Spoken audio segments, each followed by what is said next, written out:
Good morning, everyone, and welcome to Unity Albany's virtual Sunday morning worship celebration. I'm Roger Mock. I'm the assistant minister, and we're glad that you can join us this morning. We have a great service planned for you today with a very special guest zooming in from New Jersey. That would be Ramananda John Welshons, who we'll introduce in a little bit. But we'll begin now with a song that reminds us of our call to serve one another and to reach out in love, called These Hands. Here we go. 3, 4.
Thank you, and good morning again. Dave Farrell, come on up as our platform assistant this morning.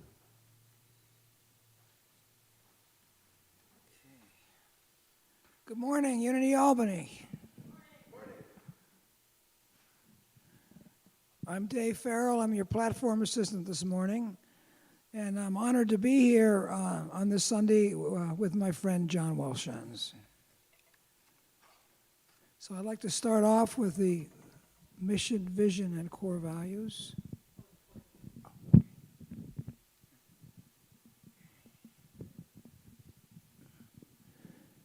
So the mission statement, Unity of Albany, we awaken to and embrace the divine essence of all beings through prayer and service in our community and in the world. And the vision statement, a world transformed through the spiritual awakening of all. And our core values, it's all about love. We are a spirit-centered community. We warmly welcome all. We celebrate diversity. We walk our talk with integrity. We are compassionate. We are joyful.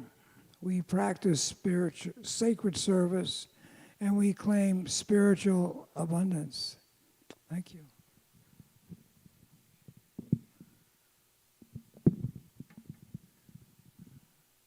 As a reflection this morning, my grandkids are reminding me that Papa Dave, Christmas is around the corner. And here's what I would like. So I thought about that, and I came across this little reflection about a year or so ago about gift giving. So I thought it might be appropriate. So this is written by Clark Wells. Clark Wells was a Unitarian minister. So if you can just get comfortable in your seat, and we'll contemplate these words. Well, I remember a Daniel Boone hat and a magician set with special affection. The nicest gifts I ever got are in quite another category. The carillionaire at Rockefeller Chapel who let me strike one of the largest tune bells in the world. My mother giving me a complete Shakespeare for my 14th birthday. Coach Terry saying, "Little Wells, grab your bonnet," and permitted me to enter as a freshman into my first varsity football game. A beautiful lady on a ship when I was still an acne teenager who kissed my face all over and told me she thought I was handsome. Dr. Weeman telling me he had thought for several hours about a question I had raised and responded with a written answer the next day in front of the whole class. Night after night, my father playing catch with me in the backyard until it got so dark we couldn't see the ball. A minister in Kalamazoo who put his arm around me after my father died and kept it there a long, long time. A friend who flew several hundred miles to visit me when I was sick. A buddy who went to see 3 movies with me in one day. The nicest gifts people have given me have been enabling, confirming gifts, bestowing understanding and self-esteem, help in time of trouble, and delight for ordinary days. Thank you. And now some announcements.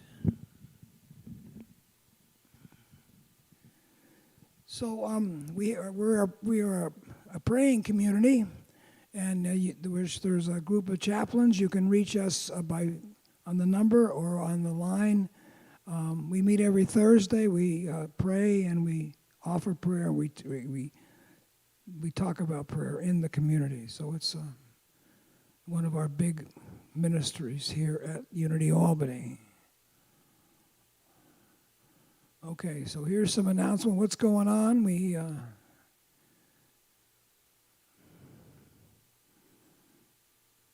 And our good friend John is with us this morning. Welcome, John. This is always a great pleasure. John will also be doing a workshop this afternoon, which I believe probably... Yes, John's doing a workshop this afternoon. Starts at 12:30, and you can register unityalbany.org.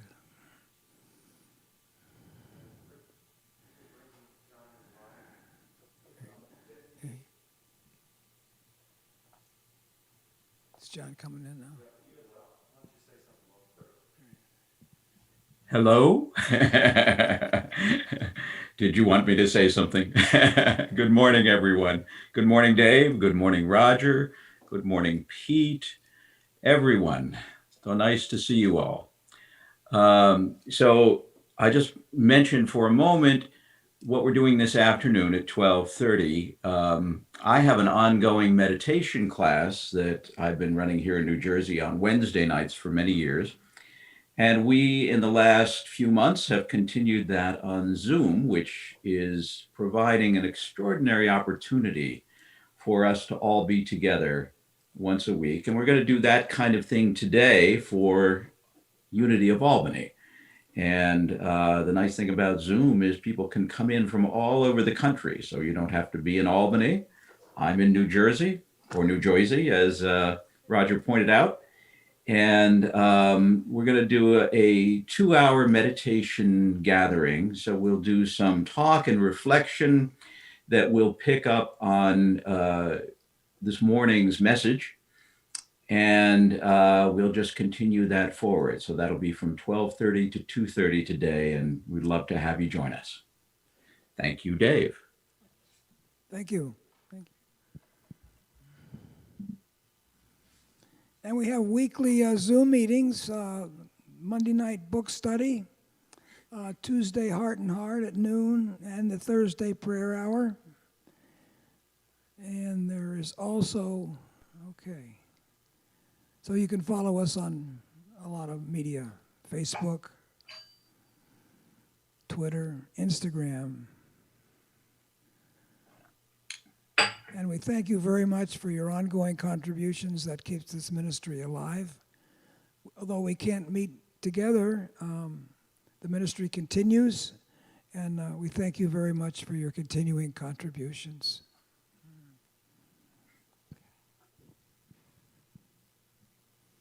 And I will now read the daily word.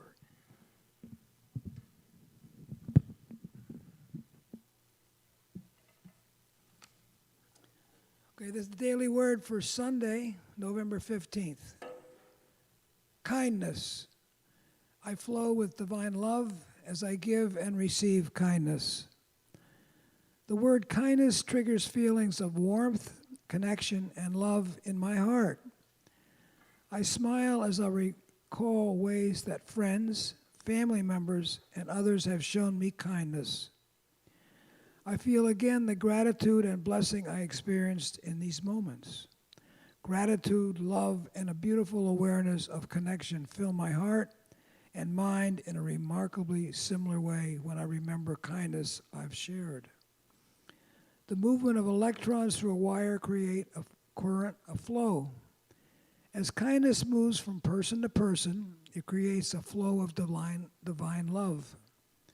Both giving and receiving are essential to this current of love, and I look for opportunities to share acts of kindness.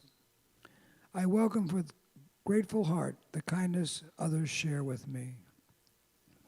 And from the 6th chapter of Micah, what does the Lord require of you but to do justice and to love kindness and walk humbly with your God? Thank you.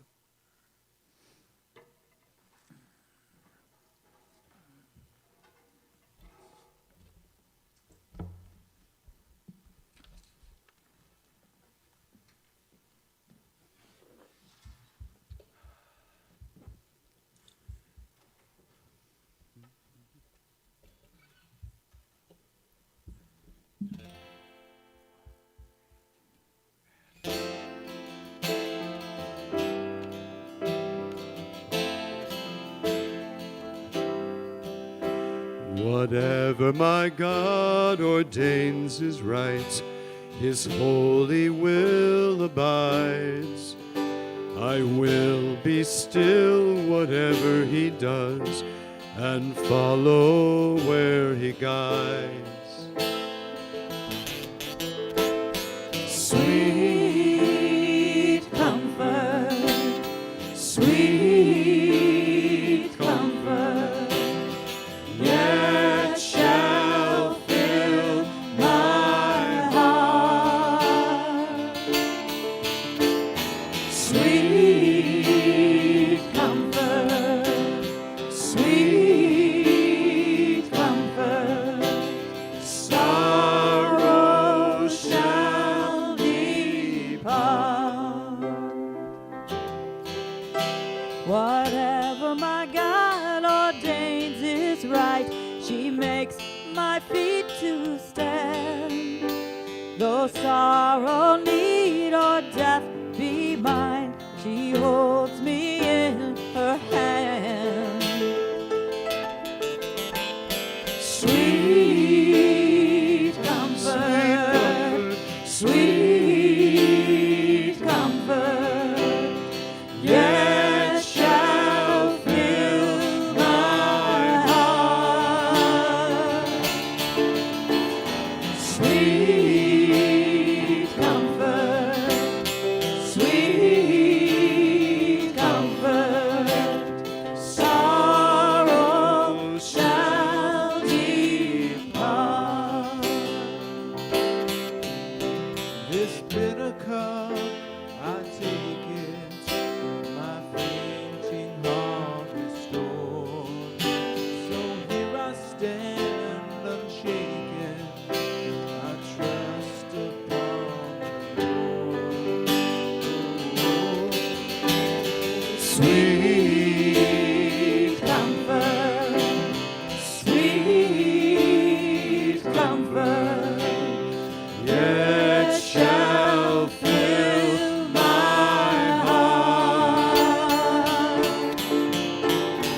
Sweet comfort, sweet comfort, sorrow shall depart.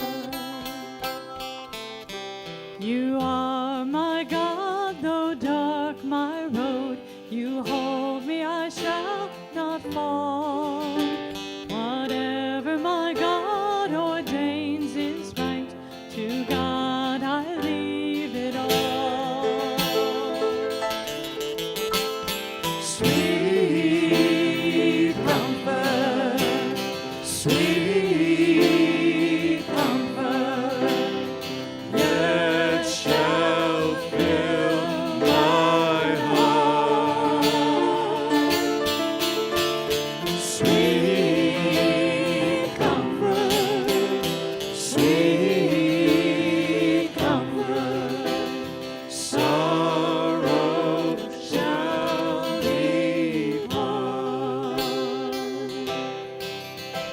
Sorrow shall depart. Sorrow shall depart.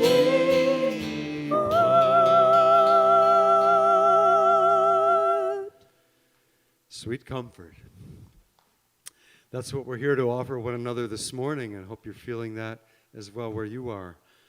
As we continue to navigate perhaps some of the most challenging times we faced on this planet in a while, but we face it together, affirming that we're one, that there's no separation between us, and with the knowledge that God always holds us in his loving embrace.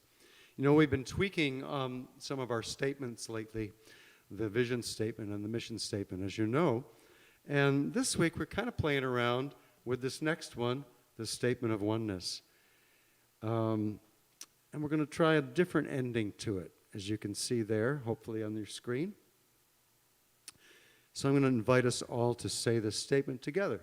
Together, the power of Christ's love now releases me from any sense of separation from spirit or others. There is only one presence and one power in my life and in the universe, the all-loving goodness of God. How's that feel? I like it. We were kind of thinking about that word omnipotence, and like it's kind of, it has a little bit of an archaic feeling and maybe too much of a domineering male feeling. So we're playing with this. Let us know what you think. I wanted to, before we move on to our meditation song, Phil, can you back up to a slide? It was in the announcements, and we kind of foisted this on Dave this morning. It wasn't in the version I sent to him, and it was about sending in some photos and recipes and comments. It was right near the end of the announcements. And what we're thinking of is, another way to share with each other during this time when we're experiencing false separation, as it were. Maybe you could share a Unity family picture that you have. Maybe it's on your phone or your computer that captured a fond memory. You could email it into office@unityalbany.org or unityalbany@unityalbany.org. I see it at the bottom now. Or maybe a favorite family holiday recipe you could share. Send it in. Or even just a few words about why you love Unity of Albany. Just some ways to connect during this Thanksgiving season. So give it some thought this week. Send it in to unityalbany@unityalbany.org, and then we can share it both in our newsletter, and maybe we can have a little slideshow here during the service. Who knows? Depends upon what you do. So give it some thought, give it some heart, and send those in. All right. We're going to do a little song to lead into our meditation time. And then we'll hand it over to John. But first, we live one breath at a time, one day at a time. One song at a time, and if I can find it in my music here, And as a reminder, one song next week in the evening, Oh, 7 o'clock. while we're talking about one song, good. Every other segue. week right now. we're on every other week, every second and fourth Sunday. So next Sunday, join us. I'm still looking. Join us for, here it is. Join us for one song next Sunday at 7. I believe we have Julia Alsaroff joining us. Always lovely to have Julia with us, with her viola and her bass and whatever else she brings. Maybe she'll bring her ukulele this time. Let's see. But here we go, leading into meditation, one breath at a time.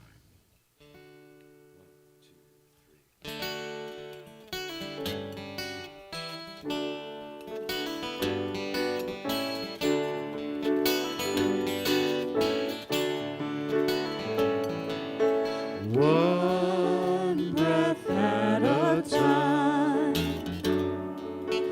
One breath at a time. That's where grace comes in. One breath at a time. We'll sing that again. Here we go. One breath at a time. One breath at a time.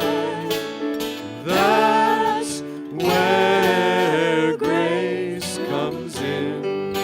One breath at a time. One step. One step at a time. One step at a time. That's where peace comes in. One step at a time. We're going to sing that one again. One step. One step at a time.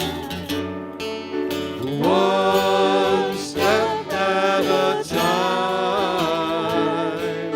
That's where peace comes in.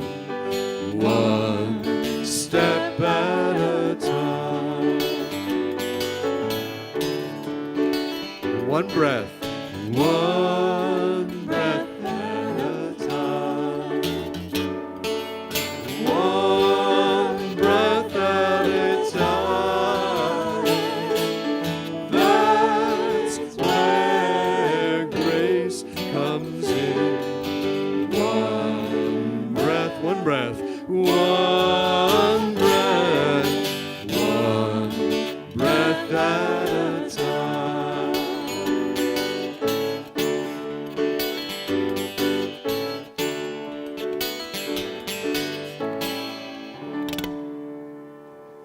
One breath at a time. John, we hand it over to you.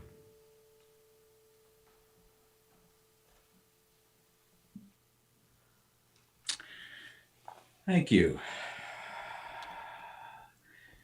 So I invite everyone to now just sit gently, upright. Allow your eyes to close and begin to breathe one breath at a time.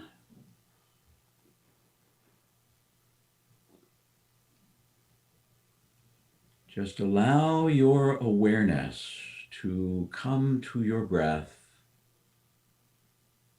and feel the breath as sensation in the body.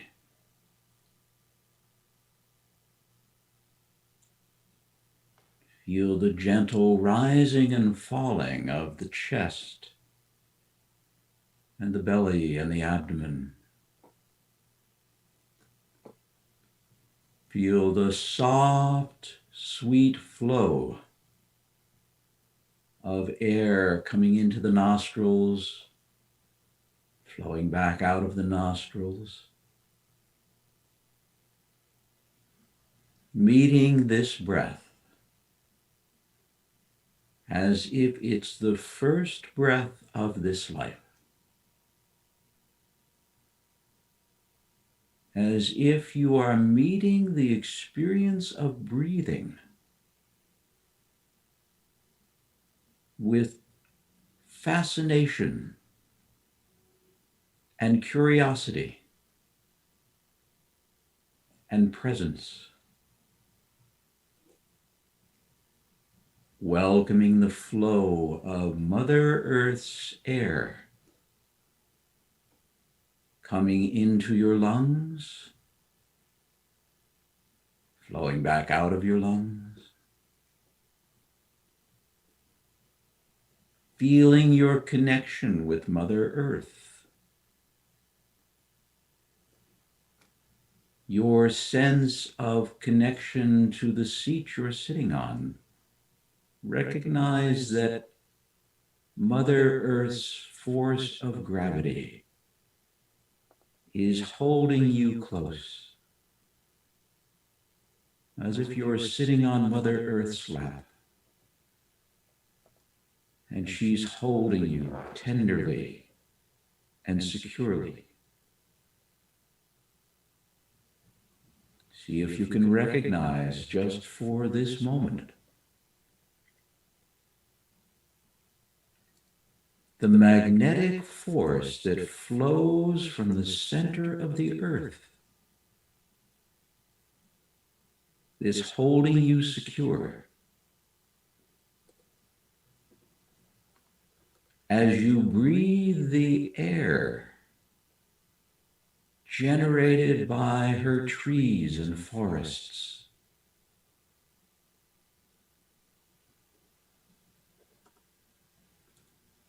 Recognizing also how that air is cleansed by Mother Earth's forests and trees.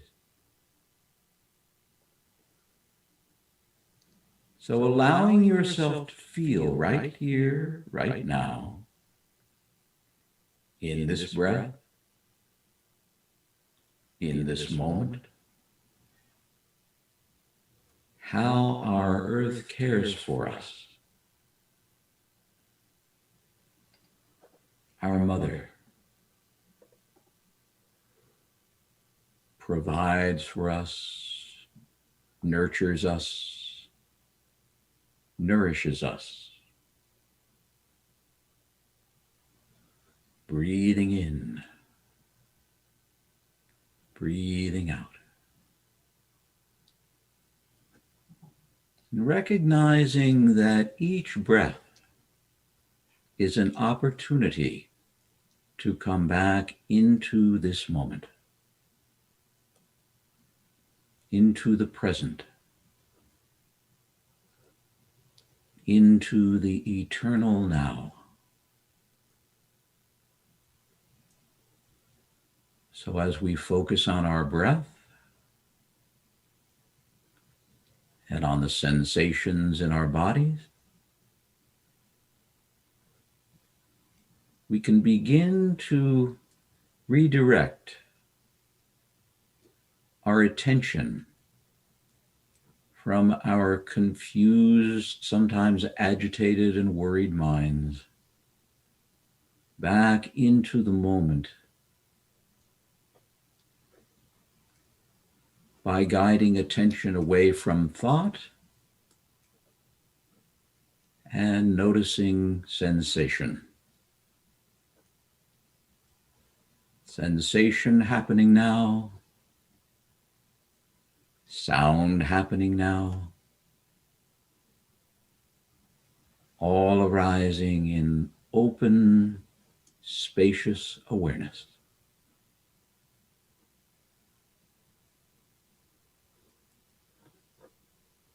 And let that open, spacious awareness that is present now be love. Pure, unconditional love. Your awareness. You are awareness. You are loving awareness.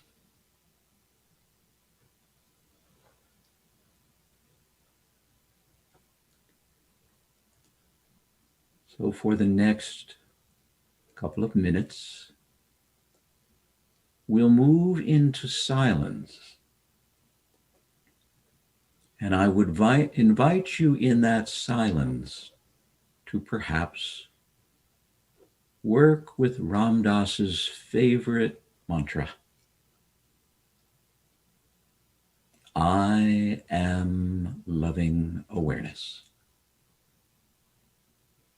I am loving awareness. I am loving awareness.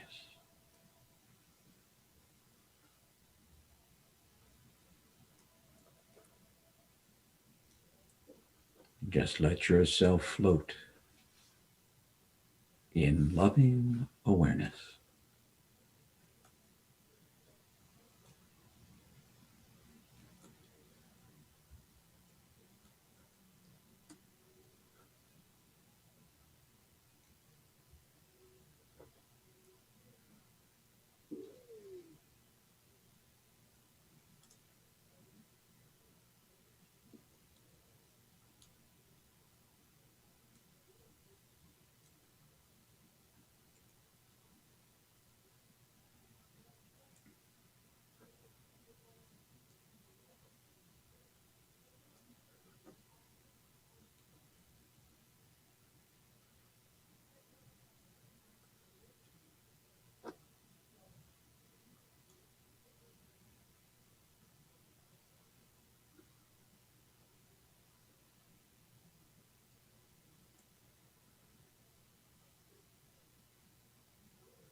I am loving awareness. I am loving awareness. I am loving awareness.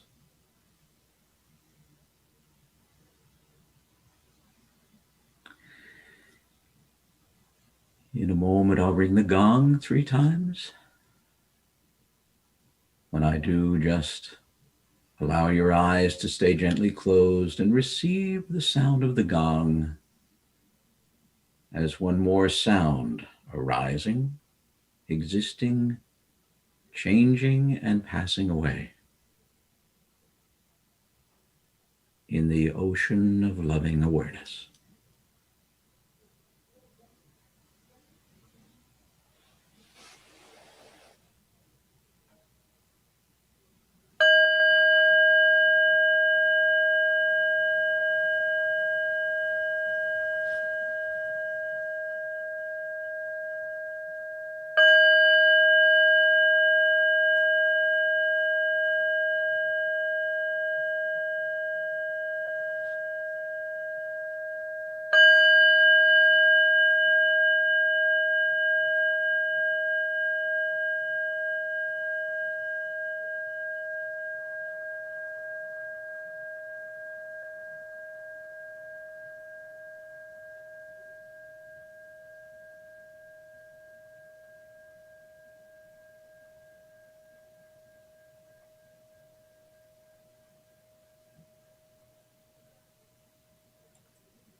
I am loving awareness.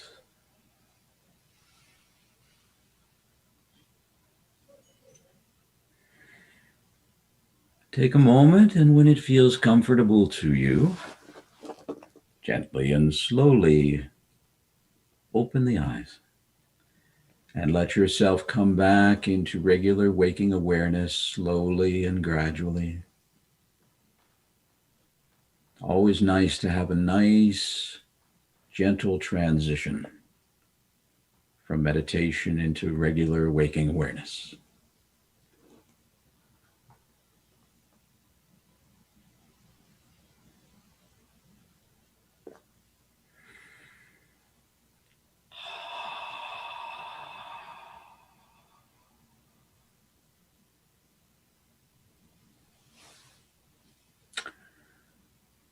Namaste.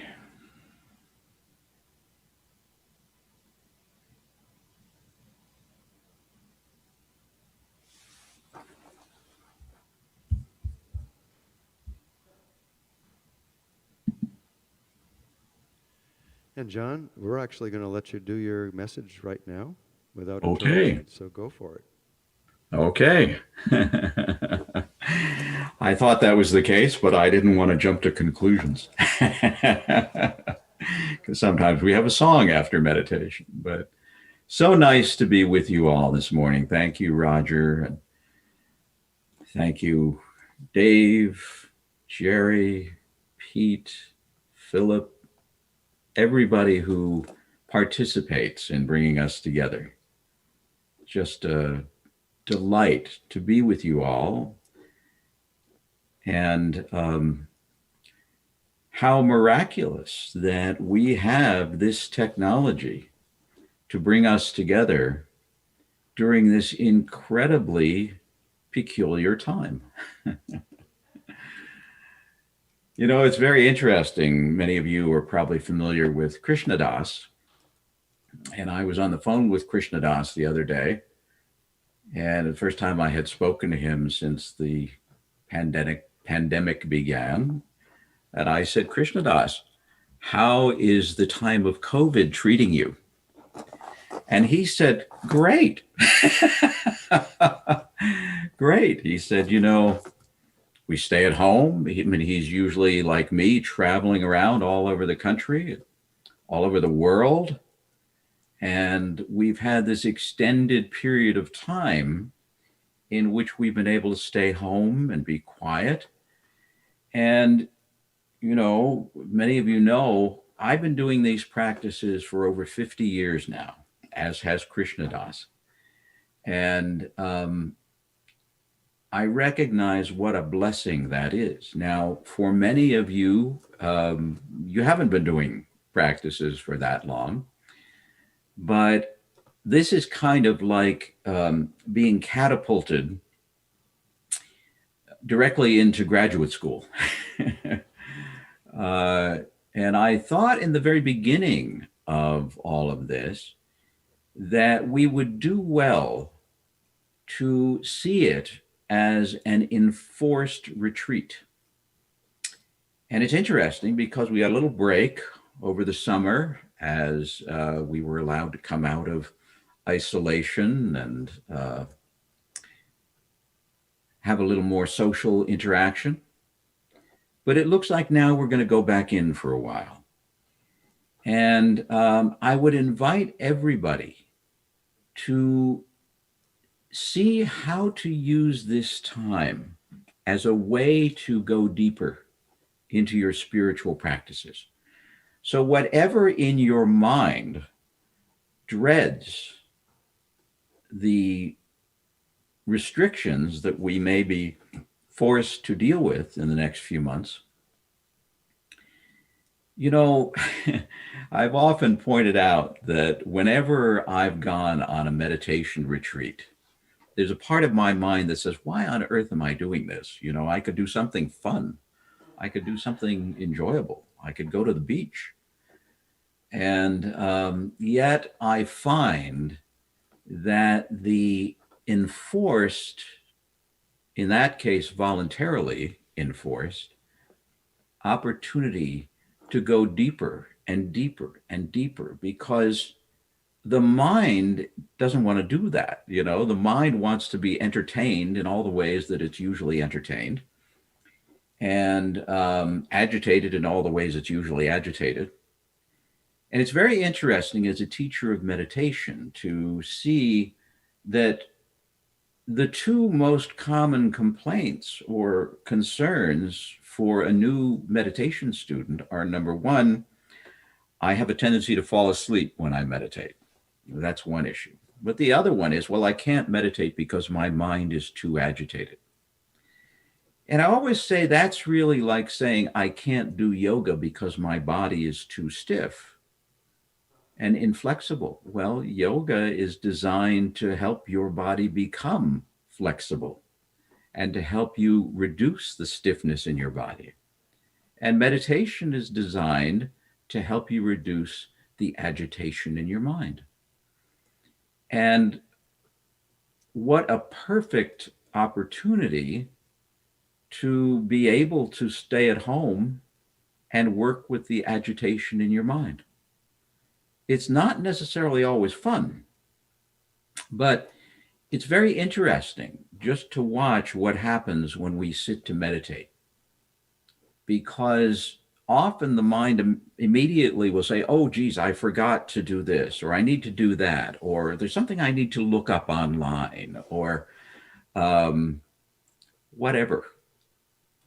And it's very interesting to say to your mind, no, right now, we're going to sit and do this.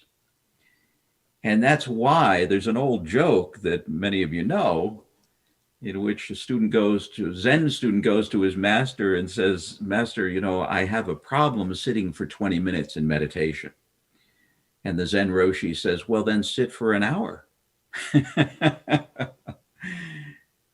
That's literally, there's a reason for that. And that is, if your mind is telling you that you're incapable of sitting quietly for 20 minutes, then sit longer, because it's really like training a wild horse. You know, our mind is like a wild horse that's never been ridden. You start to meditate, you're beginning to teach the mind that it's going to be your servant rather than your master.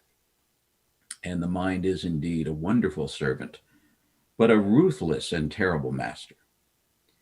So why not use this time as an opportunity to meditate? Now, then you can say, oh, but that would be all well and good if life was peaceful. But look at all the stuff that's going on.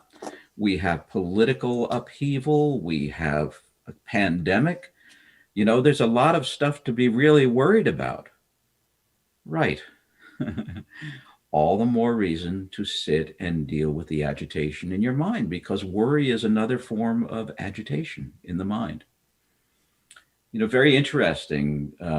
Many of you know that one of my dearest teachers is Meher Baba. And Meher Baba was really the originator of the expression, don't worry, be happy. Because here, this incredibly extraordinary spiritual teacher who gave really detailed, elaborate, deep teachings about the spiritual path, volumes and volumes of writings. And a newspaper reporter asked him once, well, you know, I know all that, but I don't have time to read all that. So just tell me in one sentence what your message is. And Meher Baba said, don't worry, be happy. Now, what does that mean? I mean, you could receive that as the most trite message you've ever heard in your life. But if you know that it's coming from one of the most extraordinary spiritual teachers in the history of humankind, what does it mean? One of the things that I think it's important to remember is that whether we're studying Buddhist practices, or we're studying in yoga or the Hindu tradition, or we're studying Christian teachings, or we're studying the deeper aspects of Jewish teachings or Islamic teachings, whatever the spiritual tradition is, basically, the teaching at its deepest level is always about what's inside us. What's inside us. And what's inside us is everything that we're looking outside for. It's already in us. And so meditation becomes the practice that we do to help us unveil that which is already within us. So when you're looking for peace, meditation doesn't create peace. It creates a condition in which your mind quiets down in order for you to feel the peace that's already inside you. When you're looking for love, it's interesting, even in a romantic relationship, the other person isn't putting love inside you. I mean, you say they're giving me love, so that feels good. But where you feel it is inside you. In other words, as Ramdas used to say, that other person is a stimulus that awakens in you the place in which you are love. In other words, they're awakening you to your true nature. Of course, romantic love is very complicated and involves a lot of mind stuff, which we needn't indulge in at the moment. But the point is, I just talked to a fellow the other day who was telling me that he thought he had just fallen in love, and he was just on a cloud of bliss, and he was floating. I didn't want to tell him that Stephen Levine once said to me when I was going through that about 35 years ago. He was very quiet at the other end of the phone and then said, "And watch out for the fall after this one." Now, I thought at the time, does he always have to be like that? But that was really a gesture of kindness and compassion on his part. Because what is compassion other than allowing space for all of it? So when we're talking about how to cultivate compassion at a time like this, we start primarily with ourselves. How do I cultivate compassion for myself? How do I cultivate compassion for that part of me that is just terrified? How do I cultivate compassion for that part of me that is outraged by the things that are going on in the political world? How do I cultivate compassion for the part of me that is terrified of my own mortality? Aha, fascinating. And when we start to cultivate compassion for those parts of ourselves, we just naturally begin to feel compassion for others.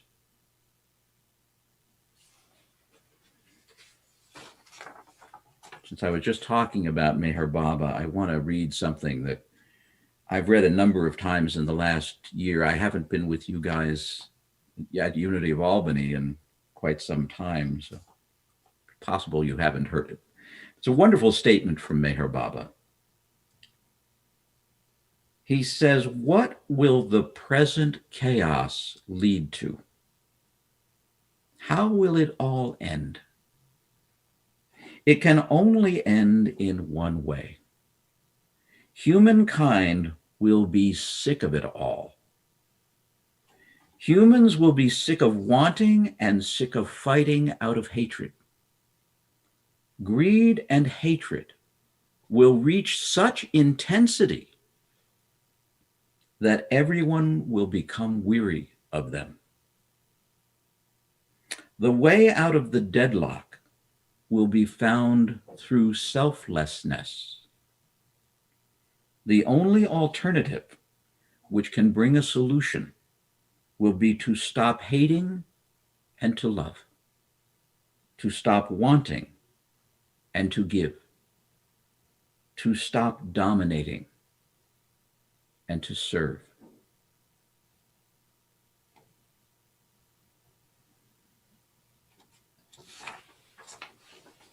Fascinating. Fascinating. It's like anything in life. And if you look at the deepest teachings in the Hindu tradition, the Vedas, some of which are 10,000 years old, there's the understanding that we can only be done with something when we're just sick and tired of it. In other words, whatever, you have going in your mind or in your life, habitual tendencies, addictions, things that you love to eat that you think maybe you shouldn't eat because, you're putting on too much weight or it's unhealthy or whatever, but you just keep craving it. And the Vedas just said, don't stress about it. You'll give it up when you're ready to give it up. And that's generally when you're just sick of it. So here's Meher Baba introducing the idea that we could become sick of hatred. We could become sick of anger and division. We could become sick of wanting. In other words, desiring, We just become tired of it. And recognize that the antidote to that is to give, to love, to be at peace, to be grateful for what we have. We really have had it very, very easy in this culture for many years. Most of us, overall, there are always people who have been forgotten and who have been suffering while the rest of us are having a ball, And part of what's happening now is bringing those brothers and sisters into our consciousness and our awareness, recognizing the extent of the human family, recognizing the reality that we have to face when we say we're all one. What does that mean? That means literally that whatever suffering is present on this planet, we're all feeling. It means literally that whatever joy is present on this planet, we all get the benefit from. So what can we do individually to cultivate more love, more peace, more joy, more compassion? Well, the first thing is to do what we can to quiet the agitation in our minds. We have been through this period in which many of us have been astounded by the reactions or lack thereof to unkindness and cruelty, dishonesty. And one of the things we have to recognize is that there's always a tendency in our own minds to project onto others that which we don't like about ourselves. And so I think that one of the opportunities that we have now is to look at what's been going on in the world and what continues to go on in the world. And each step along the way, every time the mind gets agitated and outraged and says, oh my God, I can't believe that he or she said that. I can't believe that they believe that. I can't believe they're doing that. I would invite you to quiet down and look within and say, yes, but have I ever been guilty of that? Is that something that's present in me? Several years ago, I was having a conversation with somebody who's very close to Unity of Albany, actually. And dear friend of mine, and I said, it's almost like people that I'm observing are acting like weasels. Not a particularly holy thing to say. And this wonderful friend of Unity of Albany looked at me and said, and be careful that you don't unleash your own inner weasel.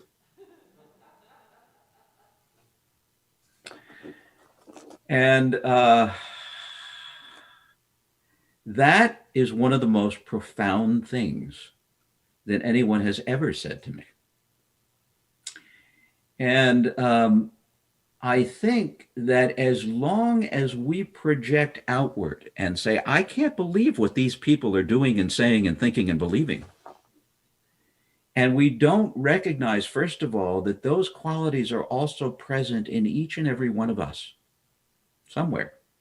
Now, we may have done a lot of spiritual work to subdue them, but they're all there. It's like, I always love to tell that story about the Dalai Lama when people ask him, do you have the same thoughts that the rest of us have? He goes, oh, yes, oh, yes, oh, yeah. I'm just a normal human being like everybody else. They say, you mean you get angry and you have judging thoughts and judging mind? And so, oh, yeah, yeah, yeah, yeah.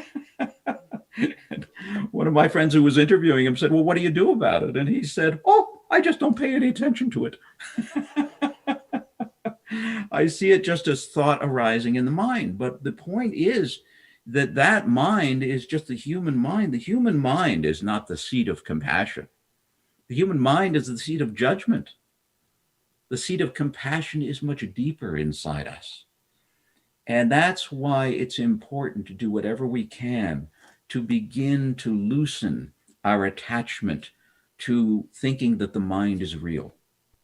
Like Ram Dass used to say to people when they would say, do you think I should get some therapy? He'd say, well, I mean, that could be helpful. But if you do, make sure that you find a therapist who doesn't think the mind is real. Far out, far out. So the point is that we begin to invest and work through practices that remind us that our own mind isn't real, but that it is just as judgmental and unruly as any other human mind. It's just that as we progress on our spiritual journey, we learn to not pay so much attention to it, to make more space for it, to allow loving awareness to rise to the surface rather than judging mind, loving awareness. And, there's a reason that in the book, One Soul, One Love, One Heart, I was focusing on why in ashrams, in spiritual communities where people are drawn together, there's often a tremendous amount of upheaval and interpersonal conflict. I'm sure you've never had that at Unity of Albany, but other spiritual communities tend to. And that's because that's how we learn. That's the sand in the oyster. That is the friction that helps us to wear away our attachment to our own judging mind, our own ego, our own sense of I'm right and you're wrong. Right. And here we are. And here we are. How do we learn to love in those circumstances? How do we learn to be at peace? How do we learn to not juice up conflict, but to soften into love? This is speaking of the Dalai Lama. He said, the source of a happy life is within us. Troublemakers in many parts of the world are often quite well educated. So it is not just education that we need. What we need is to pay attention to inner values. The distinction between violence and nonviolence lies less in the nature of a particular action and more in the motivation behind the action. Actions motivated by anger and greed tend to be violent, whereas those motivated by compassion and concern for others are generally peaceful. We won't bring about peace in the world merely by praying for it. We have to take steps to tackle the violence and corruption that disrupt peace. We can't expect change if we don't take action. But the point that His Holiness tends to make, and that great teachers tend to always make, Thich Nhat Hanh, Meher Baba, Neem Karoli Baba, that the key is how we do the action.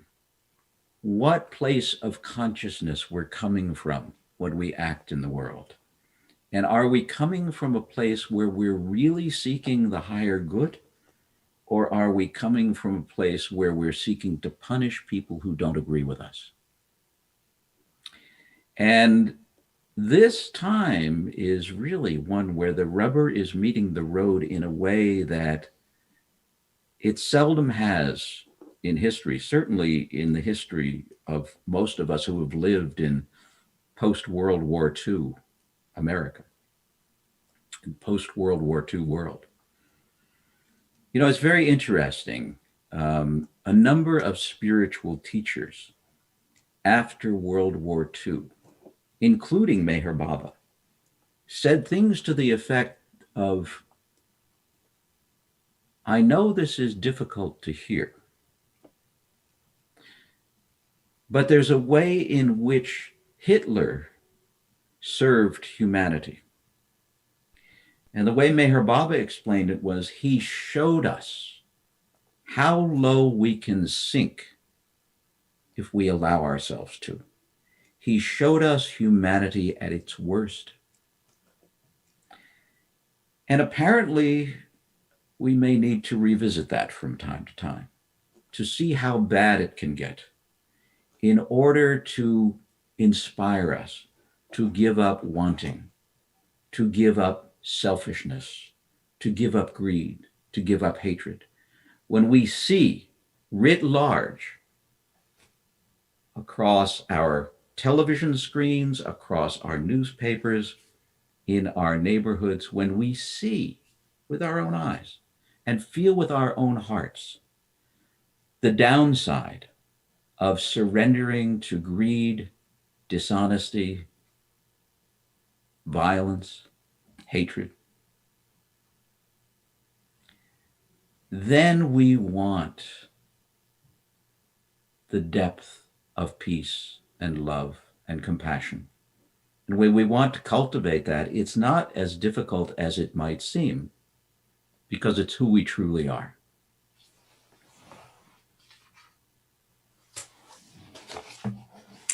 This from Ram Dass. Can you imagine when you become that place that you've only touched through your meditations, when you are love? You finally acknowledged who you really are.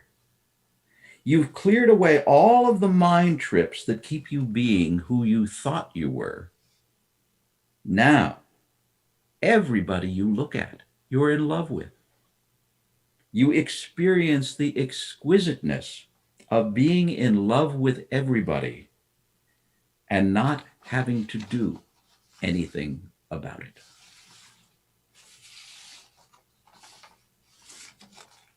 And I'll read you just one more wonderful statement from Ram Dass. He says, the equanimity to face all of this cannot be rooted in denial. Rather, it must be rooted in an acknowledgement of how it all is. But to look head on at the horrible beauty of the universe as it is, without hiding behind fantasy or denial and selective perception, takes guts.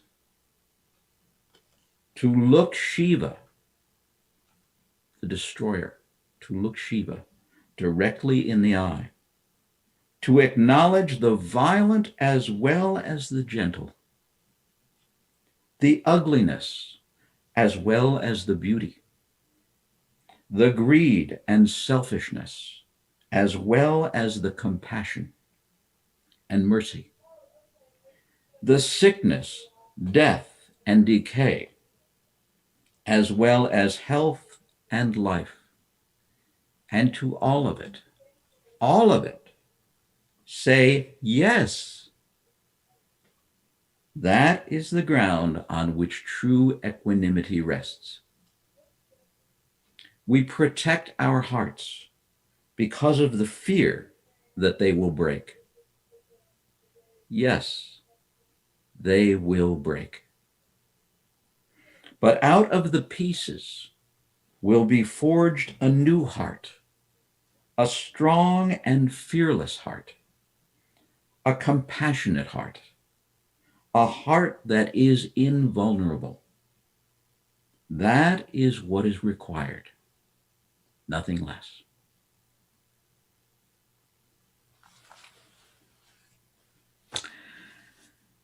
I thank you for inviting me to join you this morning It's always such a delight to be with Unity of Albany. And,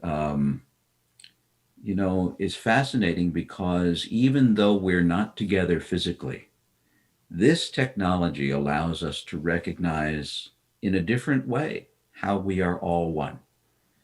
And though hundreds, in some cases, thousands of miles may separate our bodies, this technology allows our consciousness to come together and to feel that oneness.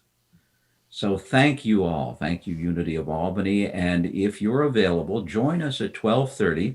From 12:30 to 2:30, we're going to carry on here and continue with some of these readings and more meditation. Namaste. Namaste. Thank you, John. If you do register this morning, expect an email from me before 12:30 with the Zoom code for the meeting. We'll be watching for your registrations. We're going to go right to our offering blessing. So, Phil, you'll have to skip around a bit. And many of you, maybe all of you, have already contributed in some ways. We always welcome your contributions, and indeed, we would not be here without them. So thank you. And we'll say together, if you can find it, Phil, our offering blessing, which is, we can just say it, which is divine love flowing through me, blesses and multiplies all that I have, all that I give, and all that I receive. We are blessed to know that Spirit is our source.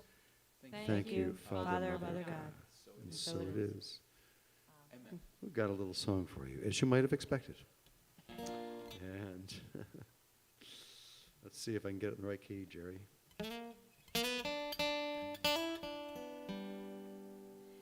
One of these days, I'm gonna take a vacation by a quiet and peaceful shore.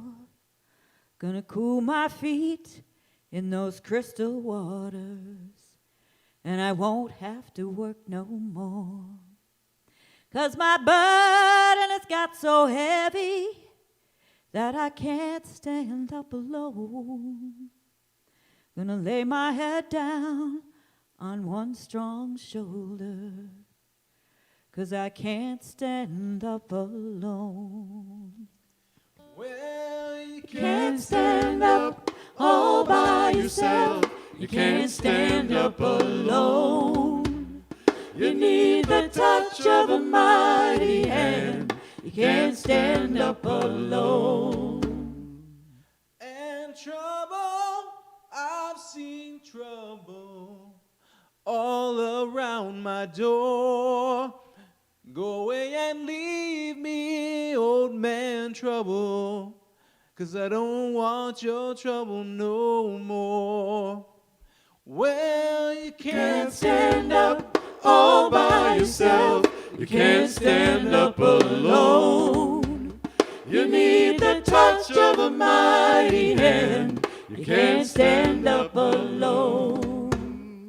And a voice came down like thunder, and light all around me shone, saying, "Child, get up now, take hold of my hand, 'cause you can't stand up alone." Well, you Can't stand up all by yourself. You can't stand up alone. You need the touch of a mighty hand. You can't stand up alone. Well, You can't stand up all by yourself. You can't stand up alone. You need the touch of a mighty hand. You can't stand up alone. No, you Can't stand up alone.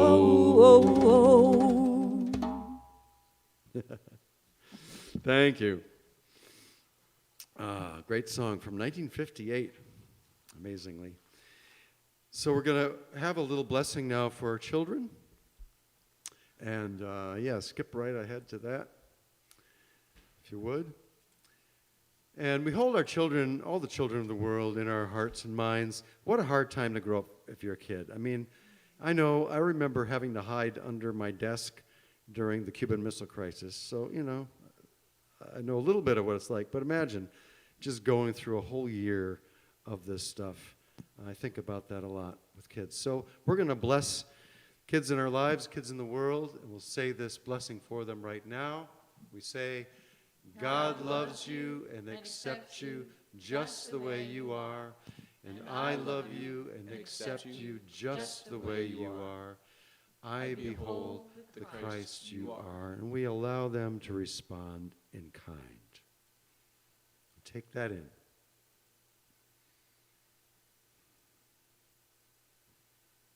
And amen. Thank you, kids. And we just want to say, have a great week. We're going to do our prayer for protection now and do a couple little closing songs if you can hang in there. But let's do this now, and all together, wherever we are, we say, the light of God surrounds us, the love of God enfolds us, the power of God protects us, and the presence of God watches over us. Wherever we are, God is, and all is well. Amen. Amen. So here's we'll do a chorus and a verse, and a couple choruses of this great song to end with. Let my life be prayer. Ready?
Blessings, everyone. Have a great week. If you're joining us for the workshop, again, I'll be sending out a link to anybody who's registering right around now or has registered this morning.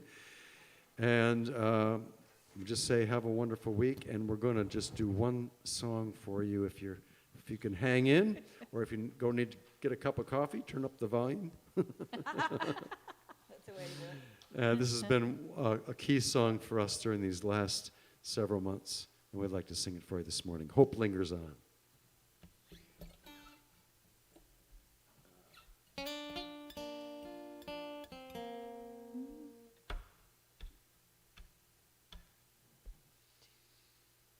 My mother, when love is gone, my mother, when love is gone, in our darkest hour, hope lingers on. My father, when peace is gone, my father, when peace is gone, in our darkest hour, hope lingers on.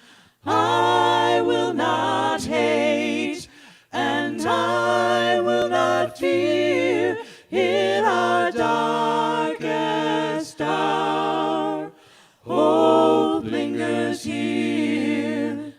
sister. When equality's Equality's gone, my gone. sister. When equality's gone, in our darkest hour, hope lingers on. My brother, with tolerance Tolerance gone, with tolerance gone, in our darkest hour, hope lingers on. I will not hate, and I will not fear, in our darkest hour, hope lingers here, my love. When honor is gone, when honor is gone, in our darkest hour, hope lingers on, my country. When justice is gone, when justice is gone, in our darkest hour, hope lingers on. I will not hate, and I will not fear, in our darkest hour, hope lingers here. I will not hate, and I will not fear, in our darkest hour, hope lingers here. Blessings.